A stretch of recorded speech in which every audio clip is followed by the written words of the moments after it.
You're all set to start your day and step out of the home to reach office but get a notification on phone that reads low battery. Well, that could be pretty annoying, isn't it? In that case, fortunately there's help available. If slow charging is an issue, then there are a lot of ways that will help you charge your phone faster. In this video, we have listed down a few tips and tricks that will help you charge your phone faster. Try to switch off your phone while it is charging. This keeps it from using any energy for ongoing functions or connectivity, so every bit of the power goes into the battery.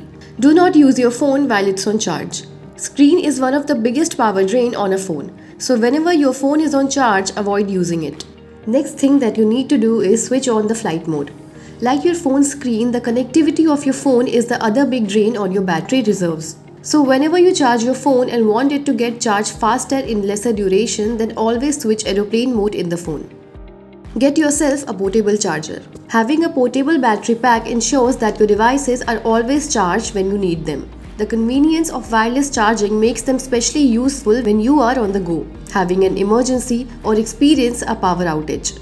Use only original cable. It's always recommended to charge your phone with the original cable and adapter. If you use charger of other brand, then it can affect your device's battery and also hamper charging speed. So these were a few tips and tricks that will surely help you charge your phone faster. We hope you liked this video. For more such content, do like and subscribe to India.com.